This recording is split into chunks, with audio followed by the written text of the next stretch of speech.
Dude, me and Salvi in Kansas City were so locked in. On it. Anytime anyone said anything, it was like he heard it too, and we were looking at each other. And he would be like, I got you, Papa, no worries. And just bang, he would get him.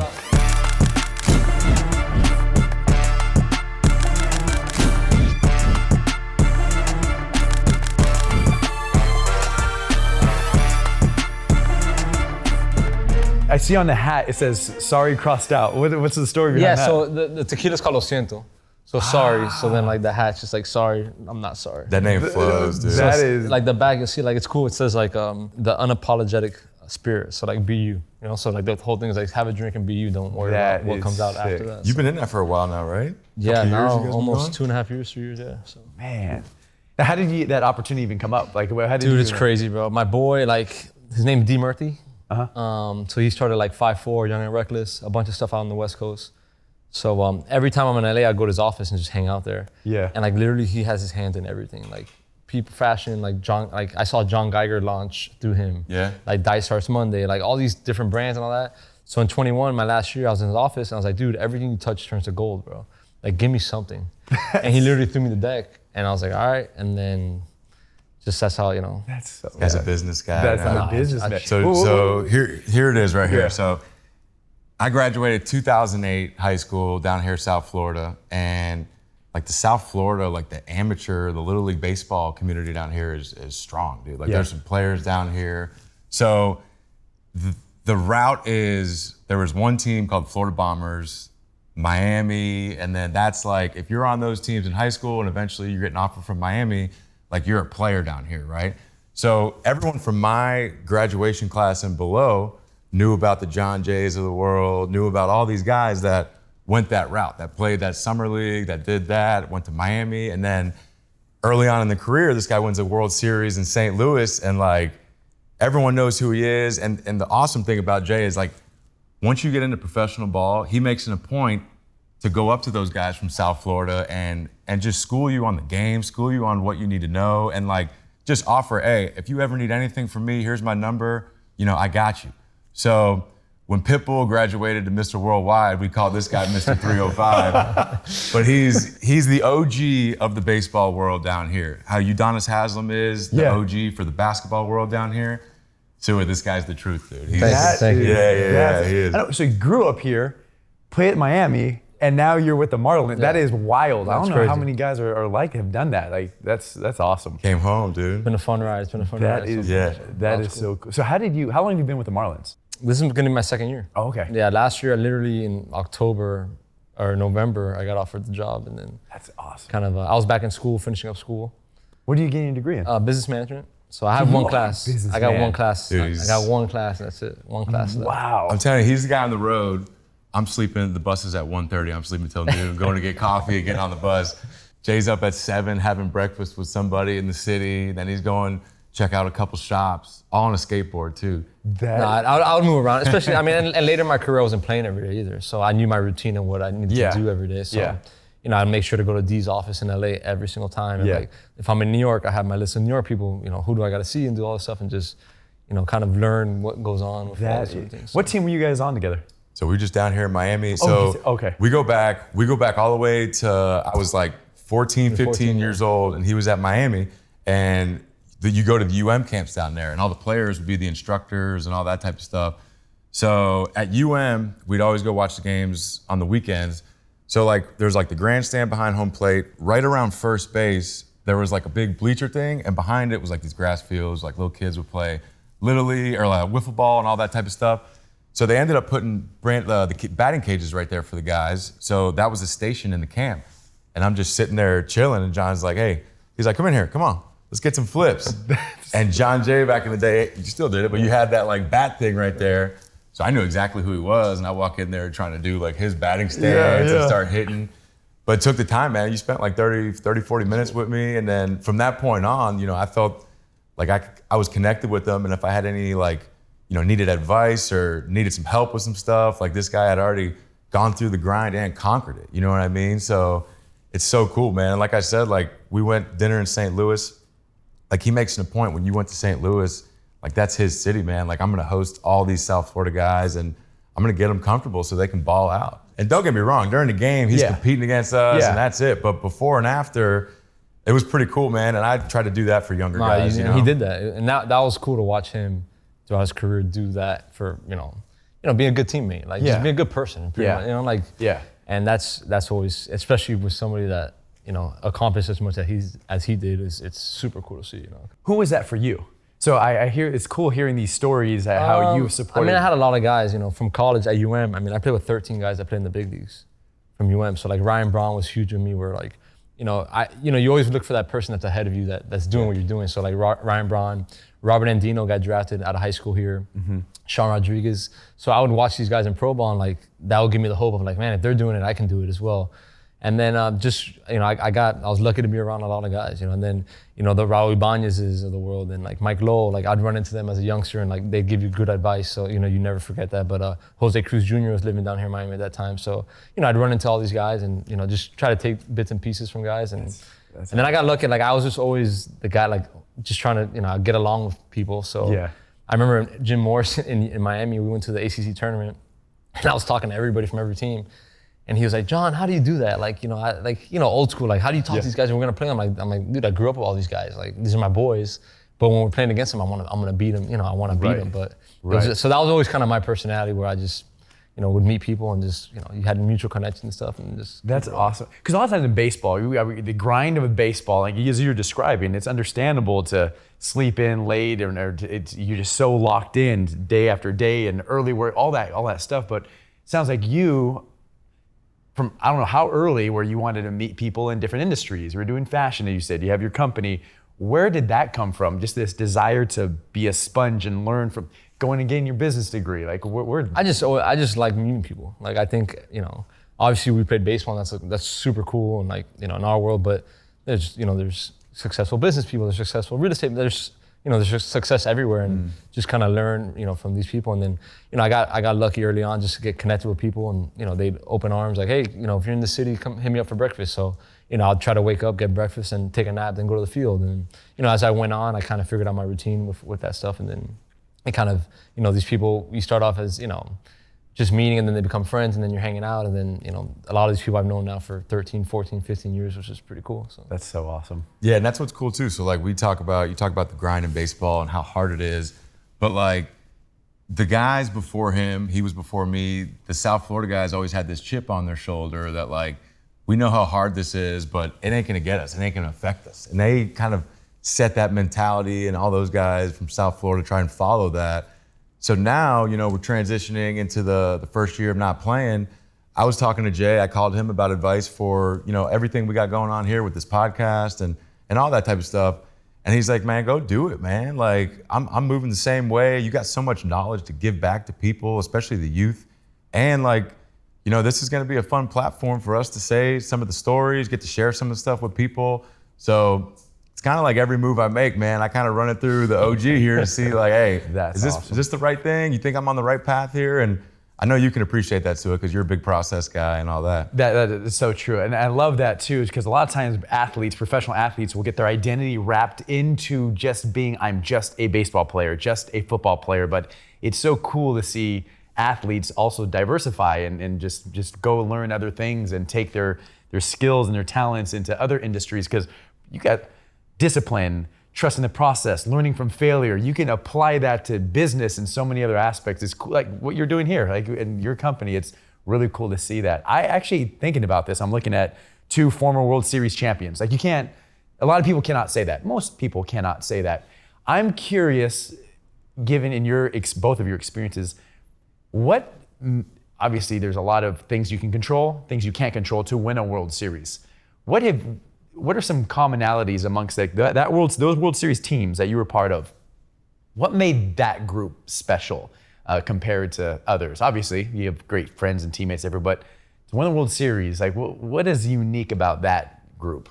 I think the biggest thing is chemistry, right? The togetherness of the guys and like believing in one another. Because stuff's gonna happen in the season. You have so many ups and downs, and you go through so many different things. So I think that's the biggest thing you see. And both of our World Series were different, where I was on an established veteran team, right, as a youngster. So I had to really like figure things out quickly. And And I was lucky growing up down here in South Florida, going to Columbus High School, going to UM, where I learned all these kind of little things that it takes to be on a winning team, what's expected out of you.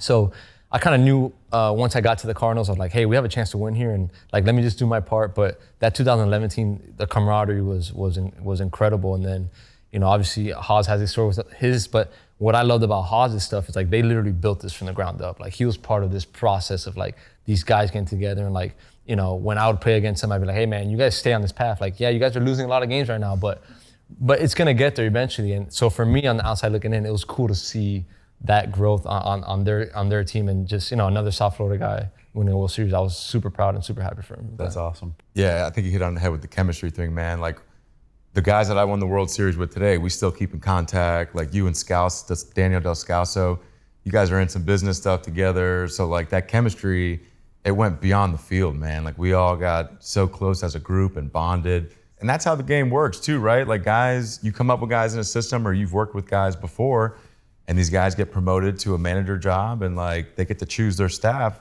and they're gonna go back to those groups and those teams where the team chemistry was like that, you know?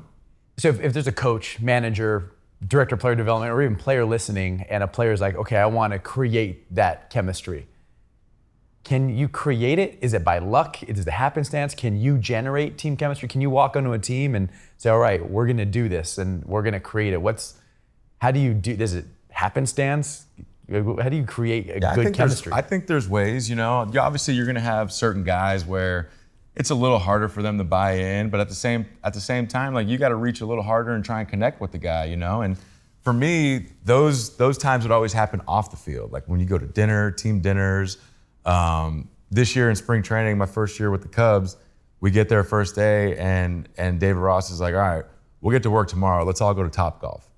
So we all went, packed up, went to Topgolf. Everyone's hitting, and creates a little story, creates the inside joke amongst guys. Like that's when we talked about it, when you're in the locker room and, you know, you got to make someone get up after a meeting and speak or do something and tell us about, you know, some of your life with the boys. And it gets them like in that uncomfortable position that you're going to have to experience for the next 8 months a lot of times. But at the same time, it creates, you know, something in between your teammates, and it loosens you up a little bit.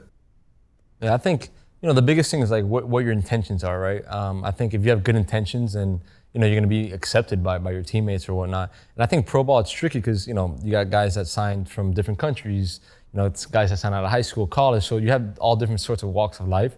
But I think Eric hit it on point where like you might have to try a little bit harder to get to know somebody. But I think if you're coming into a situation, really is, you know, what are you there for? Like, what's your purpose, right? And I think, you know, playing sports, our purpose is to win, right? If you win, and if you're part of winning, that's when all the individual stuff happens, right? Of course, we all want to get contracts and get all these accolades, but if we go out there and we play the game to win, everything else takes care of itself. So that's always been kind of my thing, is like when I talk to guys and younger guys and understanding like, hey, look, I get it. You know, you want to get to the point of that veteran player that has a contract or an arbitration where you're making money, but you know, you do these little things right in the beginning, and then it's going to carry you for a long time. And it's kind of like how Haas and I talked about, you know, now going into business and doing things.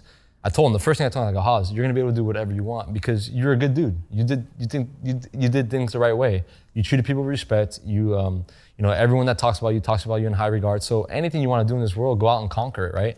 And it's scary when you get done playing because this is all you know. This is your identity. Like, hey, I'm the baseball player. February comes, I'm used to leaving. And it's a lot different. But, you know, when you have those things and you're grounded like he is, like, that's why I was so excited for him. Like, dude, you have no idea. You're going to kill it. You're going to go out there and do so many good things. But it goes back to that, like we said, like, be a good teammate, you know, and then eventually becoming a leader. But the biggest thing is to lead by example. Go out there, lead by example, and do things the right way. Is it harder? I don't know how you're going to answer this question. Is there a difference between shaping the culture as a player versus now shaping the culture as a member of the coaching staff? And if so, what are the differences? Yeah, for sure. I think, you know, as a member, as a player, right, I'm in there grinding with them, right? I'm in the weight room. I'm on the bus. I have these opportunities, like Haas says, of like, you know, when that downtime to have these conversations, right? As a coach, you know, in the beginning, it's like, what are these guys' intentions, right? We've all been there. We have coaches, teachers, whatever the bosses, we're like, what are this guy's real intentions are, right? And I think that was a really cool thing last year when you saw our whole staff. It was a brand new staff, you know, younger staff, and we went in there and you know, we were able to make an impact, but it takes time, right? It takes time for guys to trust you. And as a coach, it's a little bit harder to do that than as a player, right? So I think that's the fun challenge of coaching, right? Is everyone's different. Everyone has a unique way of doing things. Everyone's motivated by something different, but it's up to me to really find these things out.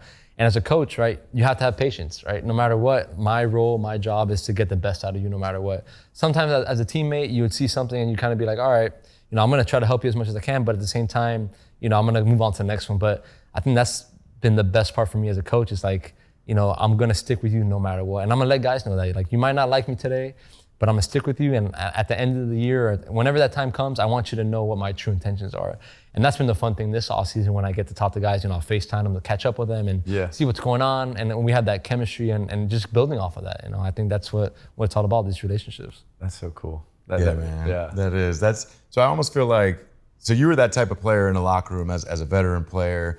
When something needed to be said, like you had that way of saying it in a way where it comes off funny. It's not like a direct shot at the guy. The guy's not going to catch feelings from it, but the message is going to get across, right? Like the message is going to be to the guy in his head, like, all right, I need to pick it up a little bit. And almost as a coach, it's like you can't like Su'a, your big thing is you let the player come to you. You don't want to seek the player. So as a coach, it's got to be tough because I'm sure there's moments where you got to bite your tongue and you got to hope that comes from a player because I think that message gets a little stronger. It's a stronger one to the clubhouse, But it's funny because you guys both in your coaching careers, it's the same thing. It's the same approach. Let them come to you. Yeah. That it's what I would love about what you're saying too is like what I'm hearing is this building. One of my favorite phrases of coaching and leadership is build a relationship so strong it could bear the weight of truth. And what I'm hearing you say is like you care about the human, like the human. How are you as a man in this instance, as a Major League Baseball coach, and then you get so close where you can tell them the truth. I was with the Tampa Bay Rays and just Manny Margot, who you know, and he went through the dugout. He saw you run past our dugout at first base, and you dapped him up and so forth. And he was telling all of us, he's like, that man right there, that man, El Caballo, he changed my life.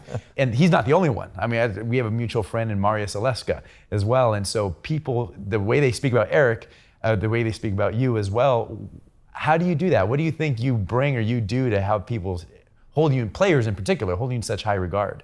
I think for me, it's simple. Like, I know I wouldn't be in this position right now if I didn't have help from people, right? I didn't get here by myself. And, just truly recognizing that. And I think that's something that, my parents, taught me early on, right? We're a byproduct of a village of people that have helped us get to this point. So I try to do the same thing and not even thinking about it, right? We're like Manny Margot was in AA when I met him in 2016 with the Padres. And, then I get to see him on the field, 8 years later, taking care of his family, doing great, doing all these wonderful things. So, I think it comes with those intentions we talk about where, just doing things pure and like just doing things for the good of it and understanding like I wouldn't be sitting here if I didn't have a ton of people that have helped me. So I just try to recreate that now and do whatever I can, not knowing, what's going to come of it, but just trying to do the right thing, right? Like, we've had plenty of players that didn't make it in, let's say, in the major leagues, but hopefully with at home and their family or like business now, they're thriving just from those same principles that we talked about then. So I think that's, I just try to live my life one day at a time and just try to have an impact on people in a positive way. I love one thing that Haas always brings up is family and how we're raised and having kids ourselves and so forth. And it's cool to see that you went back. A lot of our guests have been talking about how they were raised and their family members and the good and the bad. I think we learned from the bad. Tell us about the Jay household growing up. Like what was family like and what were your parents like and what role did they play? Yeah, so my family life, I was very lucky. I grew up with, in a family where my grandparents were very involved. My grandparents immigrated from Cuba. So I kind of had that instilled in me early on of what, sacrifice really is for your family, right? They left their country for the betterment of the future of all of us, And, I kind of grew up in a different situation where my dad was in prison for 19 years of my life. So that kind of explains who I am. And not a lot of people really know that, but that's where I got who I am from, right? Where I had to grow up a lot quicker than a lot of people. So from a young age, people looked out for me and people took, just made sure that I was on the right path and making sure that I wouldn't make the same mistakes that people in my family made. So I think that's where I get who I am from. And, until somebody really gets to know me or knows my whole story, it kind of like shocks them at first with that. But I think that was, what was instilled in me. But the beautiful thing is my parents stayed married. Right, my parents are married to this day. My dad's home. We have a great relationship. So it was a unique story with that. And so that was it. And then seeing my grandfather, my grandfather would go to work every morning at 5 a.m. to provide for us. And like, if I didn't go to school that day because of teacher work day or something was going on, I was going to work with my grandfather. So from that moment on, I said, I want to apply the same work ethic my grandfather has to whatever it is that I'm doing. And for me, once I hit the age of like 14 years old, that was baseball, right? I kind of realized like, hey, baseball will help me. My biggest concern was how am I going to get to college? Like, how am I going to pay for college? I wasn't worried about the major leagues. I wasn't worried about anything. I was like, how am I going to pay for college? And my dream school at UM. So kind of that same path. I went to Columbus High School. My grandparents sacrificed a lot for me to go to an all-boys private school where they pay monthly. And I realized then, like, all right, if I just play on this team in Columbus, like right here, if I just play on this team, then I'll be able to go to UM, kind of how Haas was talking about with the Bombers. So for me, that was my goal in high school. Like, let me play on this team. And I started working on the mornings early and just started doing all these things. But it gets back to, you said, growing up, like, a very loving family, even though we had our situation, but understanding that I was going through something, but there's people going through something way worse. And that's kind of always been my attitude of everything. Like, it wasn't ideal. It wasn't the best thing, But at the same time, at least I had my parents, and at least their positive influence in my life, and that's kind of where I ran from with that. Yeah, we always talk about like leading by example and stuff like that, and that's, I think, part of the maturing process and growing up in the minor leagues. Especially out of high school, you're 19, 20 years old, and you've known a guy like Jon Jay for 6, 7 years, something like that at that point, maybe less. But like to then find out your story and see how you've been treating every single day, battling through adversity with a good attitude, good energy. It just makes you grow up, and you're like, man, I've never been through anything like this in my life. Like, who am I to be in a bad mood right now? So that's a prime example for me of leading by example. And it's cool, man, because in the baseball world now, like you care for a lot of guys, and you care, for a lot of these young guys that come up and they put these big superstar labels on guys. So, it's refreshing when you see like a young Jazz Chisholm is a superstar player, right? He's making a big time position switch, all that. And then all of a sudden Jon Jay gets hired. You're like, oh, this kid's good. You know what I mean? Like, he's not going to have to worry about anything. He's got Jay, he's good. So it's cool, man. And I bet this whole new chapter of coaching and managing, like, it just keeps making you grow mentally. And that mature process is like, you probably feel like you're ready to run a team right now, No, for sure. It's been fun. And, it just, when you're playing, you think about these things knowing like, yeah, I could coach one day or whatnot, but until it happens, it's a whole different animal. And then now being in it, lucky to have Skip as the manager, where he's awesome, open door, always just explaining things. And, it was my first year last year. I was starting all over again. And I know I didn't know everything, right? But having Skip there and our bench coach Pipe was amazing. John Mabry, our hitting coach. So, just picking their brains and, sitting back this off season and really reflecting on things. And, it's exciting just to continue to grow and get better and really just to see where this, see where this all goes. Yeah, just keep learning. Dude, you talk about pure. This guy, Margot, would tell me every day in spring training, picked him up at his house at 5 a.m. Yeah, that's what Margot was, and he was telling us these stories, and we're like, dang, this guy is committed. And now talking to you, I'm like, oh yeah, it makes sense. That's just just how you are, and no one to know. And like that's not something you would broadcast, but Margot was saying it. It's funny, I want to talk about Skip. So we have you're obviously, how are you connected to Skip? Skip was San Diego. He was my coach for 3 years out there. That's right. So I grew up in the same city as Skip, and so my dad was his coach, and then his grandfather was my coach. So it's such a small world. Small world. And so I'm just curious on if you guys have any good Skip stories. So when he was with the Cardinals, we crossed paths, took a selfie, sent it to all our family members, like, oh my gosh, like the Torrance kids back together again. And so we were playing the Angels, where the Rays were playing the Angels. His grandfather, and then Miami, you guys were playing the Dodgers. You were in LA, I think, playing the Dodgers last season. And so his grandfather was at our batting practice, and we wanted to, we ended up, doing a FaceTime with Skip, and he didn't answer. He kept me on red. And I said, Skip, why didn't you answer? He goes, I don't even have you saved in my phone. I'm not gonna answer some dude who's calling me like right before the game. I was like, and so, but yeah, good guy. Any stories or experiences with Skip? Like, what's it been like for you guys? Dude, I remember one time, ironically, in Miami, it was like the end of a tough year in San Diego, and we're on a terrible losing streak or whatnot. And there was a game where we felt like the umpire was killing us behind the plate, right? And everyone's just like chirping from the dugout, trying to get something. Like the frustration level was at an all-time high. And Skip just lost it. He was the bench coach too, so like he was like, I got this. Lost it. He went out there, spiked the hat. I mean, his veins were popping and Skip's jacked. You know how he is. Yeah.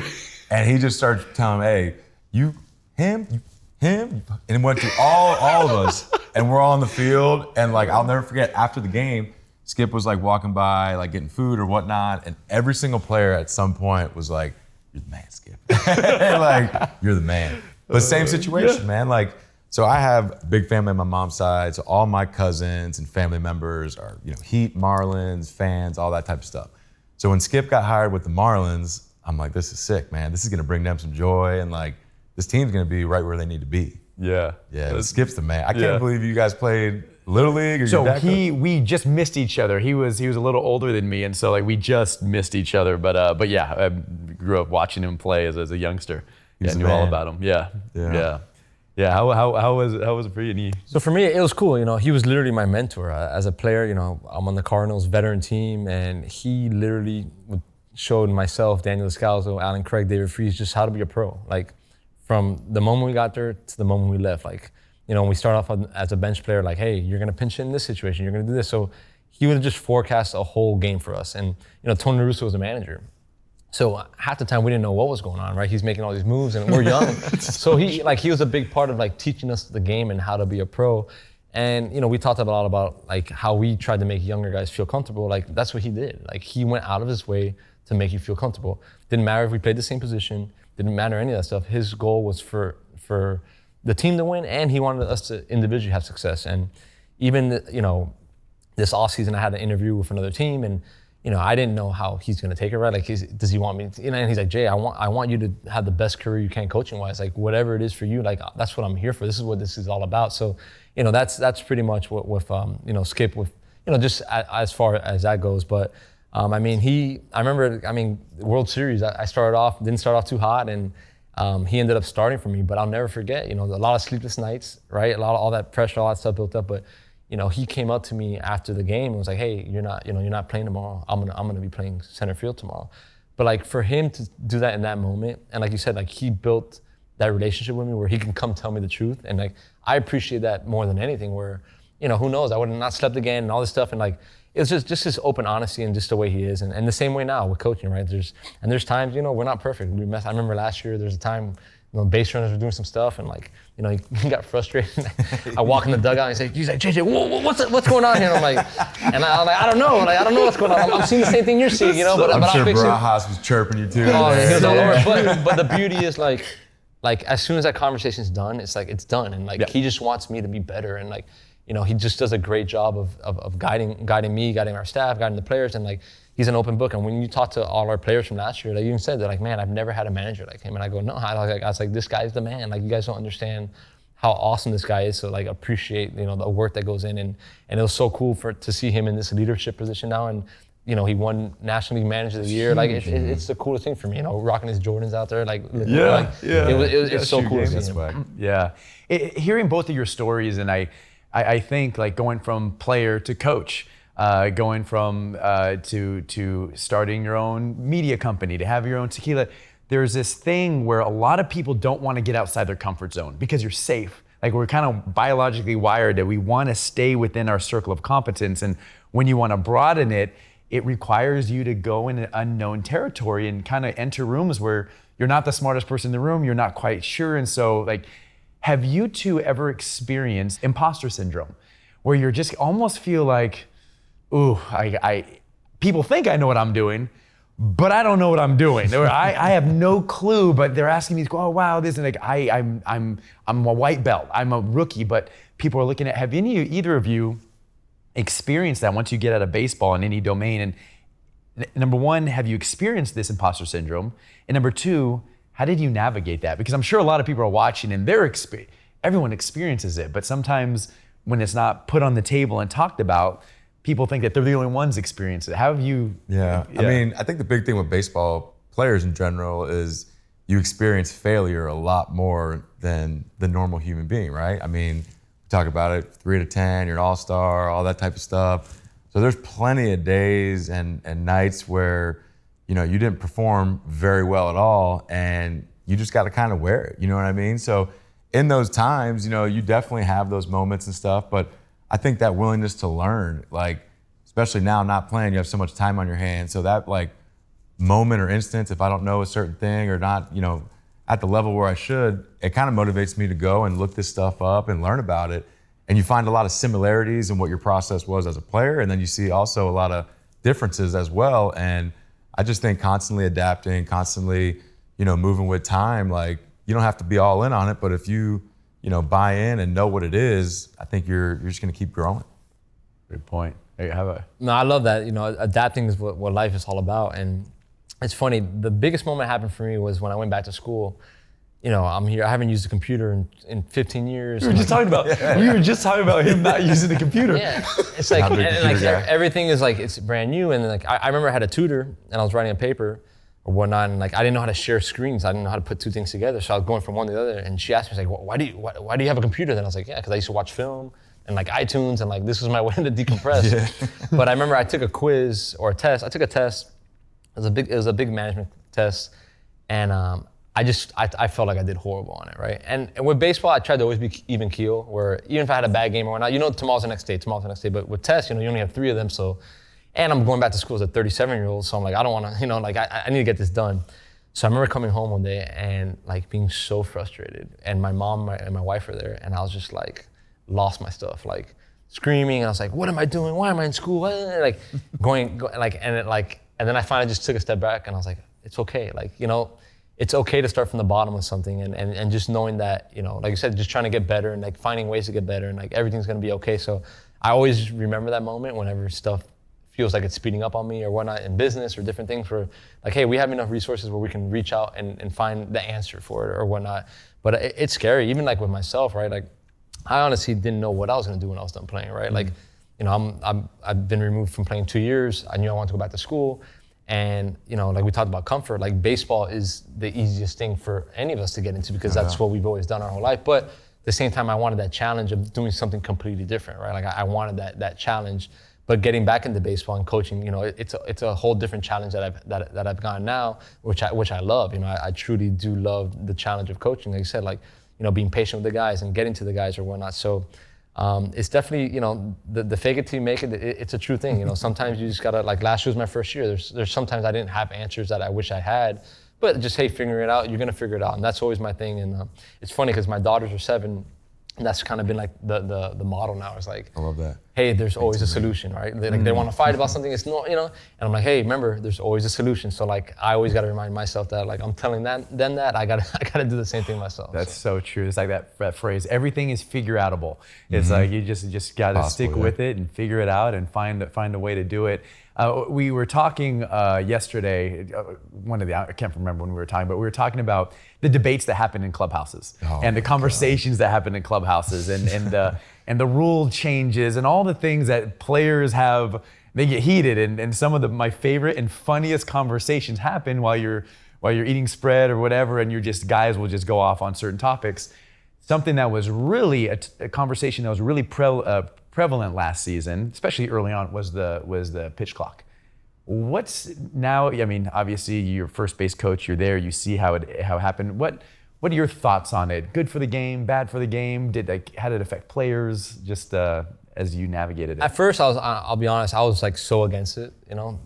But then once I went through it, I see, you know, it speeds the game up. It speeds the game up. But at the same time now, as a coach, you're delivering information at a faster rate than you're accustomed to, right? Where, you know, in between bases now, and on the bases when a player comes back to first base, I have 3 seconds to check the sign, get them information, and get things going. So, like going into this year, something that I want to get better at is like making sure guys are more prepared before games. Like we can go over stuff, but you know, as soon as the game starts, our minds are racing. So I'm challenging myself of doing a better job of getting them more information earlier on than relying on that time that you used to have on the bases to kind of give information. But I think it's been good for the game. And it's like anything, right? Like, you know, players like ourselves, we weren't used to that. So we're used to taking our time, and we're used to, like, you know, we wanted to hear our walk-up song, and like we do all these things that, you know, but it's like anything. Once you get used to it and you do it over a while, it just becomes second nature, right? But, you with any change in the beginning, we're gonna always throw our arms up like, oh no, this is how we've always done it. And then like we see like, and it's like the world, it's like life, right? Like things change over time, things change. And you said earlier, like you adapt and you change, or you get left behind. So for us, it was simple. Like we have no choice. Like this is what we gotta do. And that's what I told guys. Right? I told the guys like, hey, it's different than you're used to. You're gonna get used to it. Just trust the process and don't let that be an excuse, right? Right. Do the figure it out. Like figure out how can you get better? How, what do you need to do to be successful with the clock now? Like that's up to you guys, and I'm here to help with that. So I think it's been good for the game. With you saw fans, attendance was up, and like people are engaged, and you hear from everybody, and it is nice, going to a game and knowing that you're gonna get out in a decent time. Yeah, especially in Chicago this year with the day games and stuff. It was awesome. But that changes. I mean, that adds a lot to your play because the base running guy. I didn't even think about that. The base running ramped up like crazy. But yeah, I like what you said though about like this year going back in. You already know what you're gonna like improve on, and you're just gonna upgrade, and like that's the mentality you got to have, right? Like not like like I got it all figured out. I know what I'm gonna do. Blah blah blah. Like you're just constantly trying to find ways to make like you better at your job. Yeah. You said something interesting. So something you want to improve on is getting the information to them faster. How, now that you have 2 seasons under your belt, how do you intend to do that? Because I'm thinking, so when you watch the game, things that people don't realize, sometimes he's chatting with the first baseman. Sometimes he's 0 for 3 and he just walked and he's actually angry and he's like, doesn't even want to pay attention. And sometimes he doesn't have the steal sign, but he wants to go because incentives or whatever it may be. How do you intend to improve on getting the information to them quicker? And another thing, dude, real quick, is he can't be blatant with it because, like, first basemen, they're locked in with their catcher, and if I hear him say, "Hey, go," or even, I'm like, the catcher. Dude, me and Salvi in Kansas City were so locked in. Anytime anyone said anything, it was like he heard it too, and we were looking at each other. I got you. No worries. And just bang. Sometimes you got to throw off some fakes out there. Hey, EY with the Braves, EY, the guy would take a lead, Eric Young Sr., and he's like, first of all, Eric Young Sr. is the man. Yeah. He always comes up to you first base before the game, and he's like, "What's up, baby boy?" I'm like, this guy's the man. But dude, a runner would be taking their lead, and he's like Peyton Manning in the taking a snap. He's like, E7, red, hot route. So I used to be there at first. I'm like, EY, I'm gonna get your tails, bro. I'm gonna get you. He's like, you ain't getting me, young blood. Dude, but yeah, you have to be discreet in a way too. So that adds to the plate, man. That's different. Yeah, so finding ways like that and just like, just the pregame process, right? Where, we have, throughout the day, there's so many meetings, there's so many different things going on, but like, I'm gonna find that time where I can really sit down with the guys that I need to sit down and really have that. Cause, the cool thing now is like, and you saw this, like everything gets pushed to your iPad now, right? That's huge. When we first came up, like you were doing a lot of this work on your own, right? So that's where like this transition for coaching with me, like I was doing a lot of the stuff I'm doing now already before. Like I would read hitter swings early on. I'd watch Yadi Molina would go and watch 3 hours of film on hitters, and then I was a center fielder, so I would watch him to see what he would do, and that's what I would do for defense, right? So now I'm ironically doing that for other players, but I've already kind of done this before. But nowadays it's cool where guys, your iPad, you have everything pushed to you, like tells and game plans, all this type of thing. So now it's just going to be the process of like really getting on the same page. And then last year was our first year together as a staff, right? Where guys are trying to figure me out, I'm trying to figure guys out. So all this stuff happened quickly. So now it's just like you said, like looking in the mirror honestly and saying, all right, these are some things that I can improve on, and here's how I'm going to do it, right? So for me, it's going to be pregame, making sure that I really get into details and having little cues so we can remember. Because something I realized too is you forget where you're in the heat of the moment, and we reviewed it and I can say it there, but you might forget. So it's on me, right? I'm the coach. I need to make sure that you're ready to go. So that's something that I've thought about a lot and that we're going to tackle now going forward.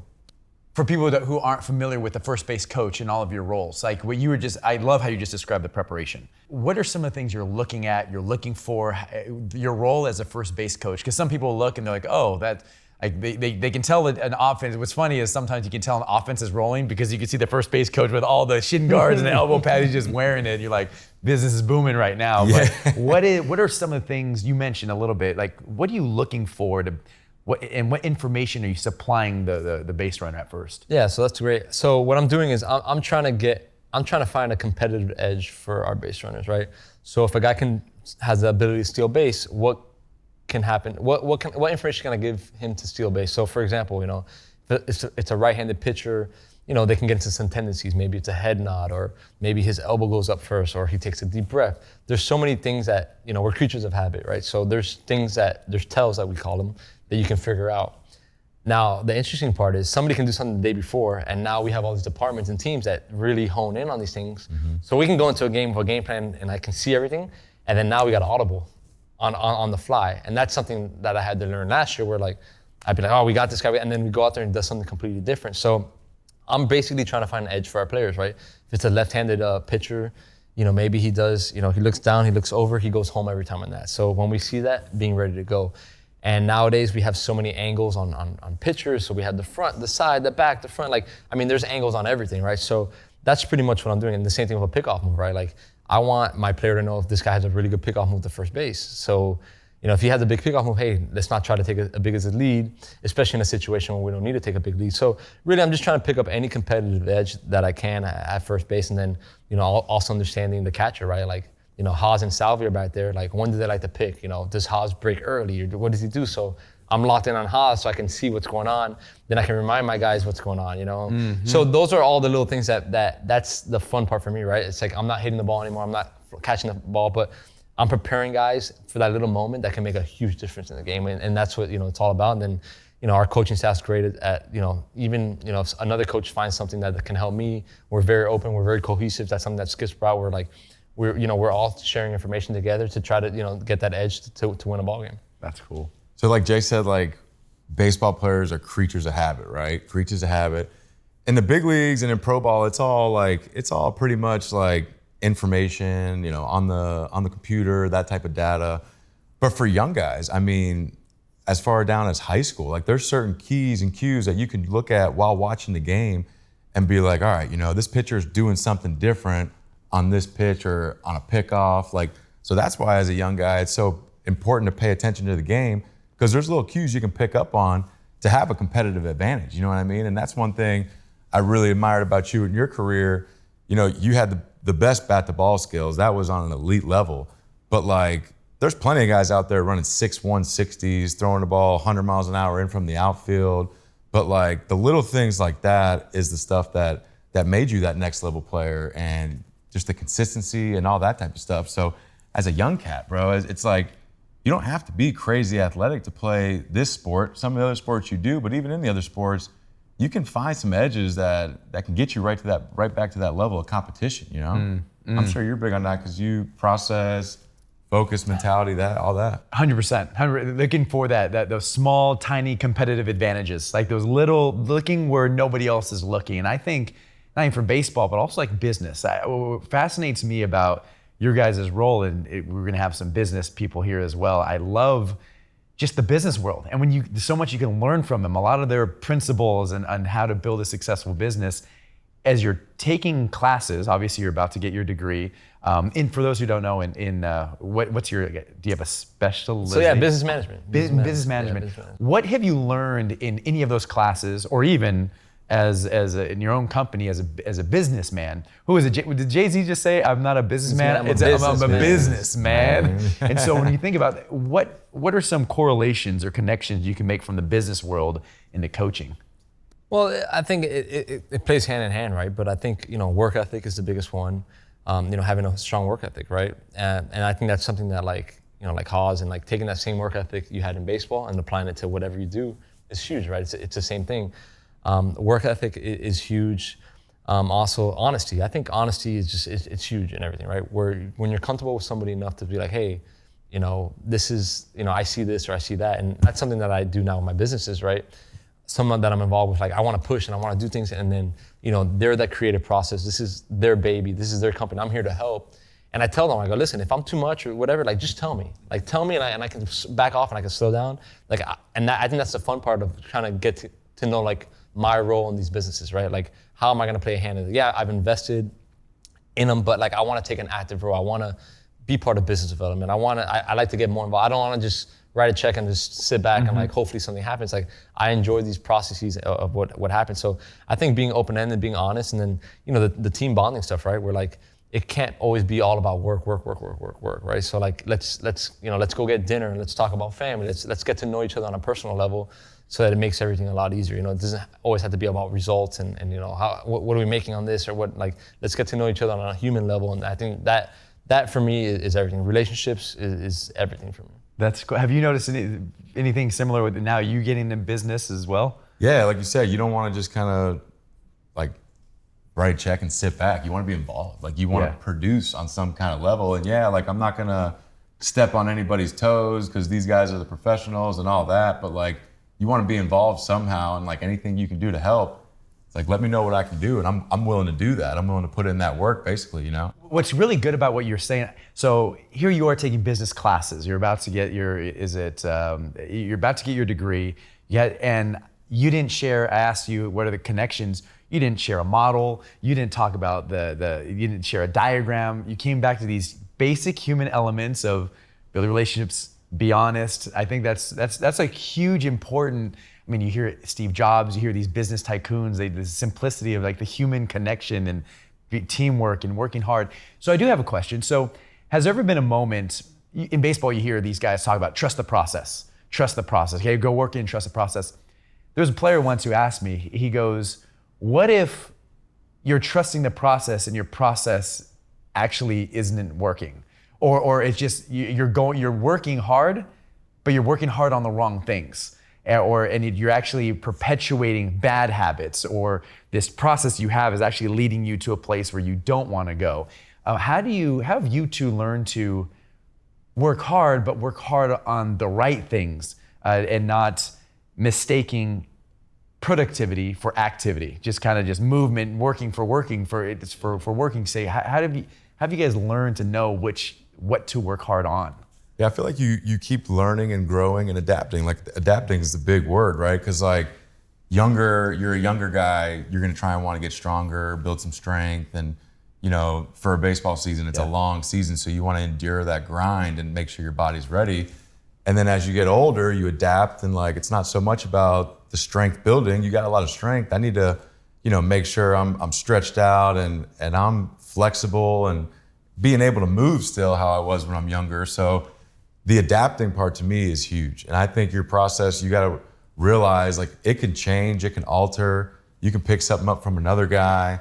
I mean, you just got to be willing to adapt and not just be like, no, this is my process, this is how it is, and this is how it's been, and I'm not changing. Yeah, I think the willingness to adapt is the biggest thing, right? Because, you know, as an athlete, right, we got to the big leagues, let's say, doing things our way, right? Our way. But then you go to the big leagues and it's a whole nother game, right? It's a lot harder, it's a lot different, and nothing can prepare you for that, right? Like you could say, oh, but I was doing this in AAA. It's like, cool, that's AAA. It's a whole different thing.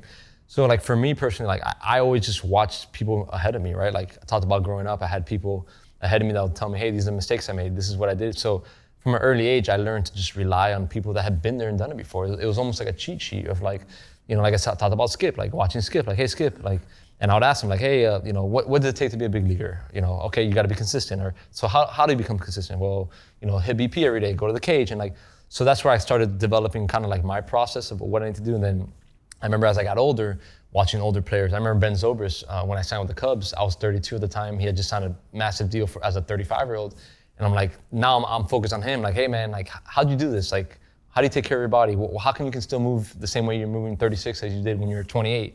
So I always was just very open to like asking and watching guys, and like, you know, we got lucky to play, you know, I got to play with some, you know, phenomenal players, Hall of Fame players, like everything, right? So like Carlos Beltran, watching him and just asking him like, hey, when you're younger, what were you worried about that you shouldn't have been worried about? So like I was always very like an investigator, just asking 1,000 questions, and like sometimes I'd make guys uncomfortable. And even with family stuff now, like, you know, there's somebody I texted Matt Holliday the other day, just like, because I always admired the way he raised his kids in the clubhouse, and then to see his kids now, what they're doing out there, and like the way they're handling it all, it's unbelievable. And I spoke about this the other day, where like they asked me about my son playing baseball and stuff, and I was like, honestly, like I didn't even want him to play baseball because I didn't want him to deal with like the pressure of being my kid, and like, you know, sports are great, but we know how hard it is to make it. And it's like, it's so hard, and I don't want him to like not enjoy himself because of this and that, but the kid loves baseball. That's just what he does. But, you know, so even like with, you know, families and, you know, I wasn't married at the time. I would ask him like, hey, when you got married, you know, how did, you know, did your wife move in? Like I was always asking just 1,000 questions on like anything that I could to like kind of like give me that learning curve where I wouldn't have to go through these things myself, so. Why do you think a lot of people don't adopt that? I mean, obviously it might be hard to speak for somebody else, but you too, like you feel comfortable asking questions, because I really feel that, yeah, you can learn from your own experience, but I think it's even better, you accelerate learning when you learn from other people's experiences. But some people, they struggle to ask questions. They struggle with that. And probably for a myriad of different reasons. Why do you guys think like some people just struggle? What are obstacles that people having this kind of mindset that you guys have? I feel like sometimes some people don't want to step on toes. You know, a lot of younger guys don't want to feel like they're bothering this guy or going out of their way, or he's got to go out of their way to kind of answer stuff. So I remember when Cano was with the Padres, you know, he said it one of the first days he got there. He's like, listen, ask me questions. I'm an open book. Like, not enough young guys ask questions anymore. Like, ask me what you need to know. Like, there's nothing more I love than getting done with a round in the cage and sitting in the cage and talking baseball for another hour. Like, that's what it is. And for me, like, the most successful people I've been around, like, you try and do as much as you can do at the field to maximize performance. And then you take it a step further and it's like, okay, now I'm gonna try and do the best I can do at home. I'm gonna start eating healthy. I'm gonna get good sleep to maximize my performance. So you just gotta, like, you say it all the time, so it's a lifestyle. And like, you gotta be willing to adapt to that lifestyle. It's not something that like, I'm gonna do this for a month and off for a month, like lifestyle, right? No, I think the biggest thing is also like, you know, having the confidence that like I got here doing it my way, but understanding that there's still a lot more in there, right? So like, you know, you have to have that chip on your shoulder we talked about, and you have to have that confidence, but understanding that like, yeah, I've gotten here, but like, these guys are still, you know, they've done it already, right? And like, I think that's the harder part as a younger guy, because, you know, you want to make your mark and you want to do your way, but, you know, if you just open up and just let people help you, it's a lot faster, right? And that's kind of, you know, my role now as a coach. There's guys that right away, they don't want to hear it, and it's fine, but I'll stay with them and say, hey, listen, it's all right, I've been there before. Like, I've been to the point where when I was younger and in the minor leagues and I thought I had something figured out, and then I learned I didn't, you know? And then once I got to the big leagues, I kind of had the attitude where like, hey, this game's hard and this is a fast game and I need people's help. So, and I always tell them like, hey, one day you're gonna figure it out, and it's okay. It's okay if it's not today. And I'm not gonna hate you for it. But I'm always here for you no matter what. And more times than not, it comes around. It always comes around where guys will realize it, and, you know, for the betterment. But I also understand like that, like you said, like that whole, like, I had to do it this way to get here, and this is what I believe in, and I'm all for that too. Yeah, we keep talking about clubhouses and how it's a special place. Like, not a lot of people are allowed inside a major league clubhouse, and who've been in there. And we talk about what goes in there, who could walk in there. Both of you, I mean, as up to last season, you've been in the 2023 clubhouse with the 2023 Major League Baseball players. And you've also been in a Major League clubhouse a decade ago. Is it different? Is it different? How so? And if so, how is it different, baseball clubhouses now? There's a lot more exposure. Guys have their phones, you know, there's Instagram, Twitter, there's stuff constantly getting buzzed to them. When we first got up, it was, you know, MLB Network was really just kind of getting off, and not a lot of guys had it on the TV. So like, you're exposed to a lot more. There's a lot more information. How do you handle all this information? Are you a guy that likes it? Are you a guy that doesn't like it? As a coach, that's a whole new grind, because you're getting all the information and you know each player, what they need, what will make them succeed. And so there's a lot more that you have to deal with, in my opinion. And you know, there's a lot more these pitchers are doing. The game continues to get harder and harder, but to me, it's all about that group, man. If you get along with each other as a group and you can take that on together instead of an individual grind where you're wearing it at your locker every night, going home, not talking to anybody, that's where I feel like we can succeed as a group. You know, it brings more belief in everybody. Mm-hmm. Yeah, I mean, I always say we're lucky we got to play when we played with, like, it was just simpler times, right? We're like, you know, after the game, there wasn't just all this information in your face. You know, the internet wasn't booming like it is now, where you can kind of, you know, there weren't eyes on you 24/7, right? And I tell guys all the time, like, the hardest part of playing this game is controlling your phone. Like your phone is everything because, you know, dangerous. instant access, you know, even like FaceTime and like things that are wonderful, but like it's that double-edged sword too, right? Where, you know, we didn't have to deal with a lot of this stuff. So there's definitely way more distractions now, and it's tough. You know, it's not easy. Information is thrown in your face. You know, everybody's on social media.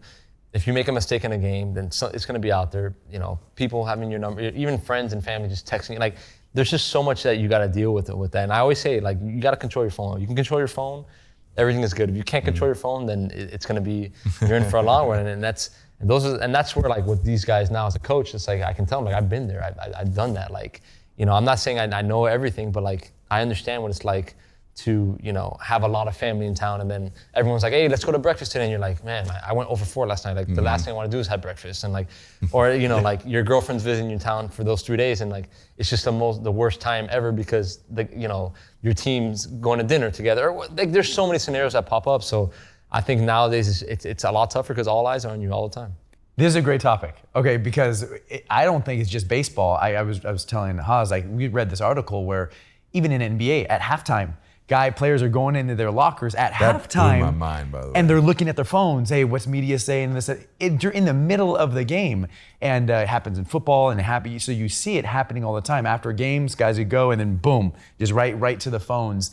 When you say control your phone, what are different ways, what advice do you guys have for the players on how to do that? What does that even look like? What are practical ways to control the phone?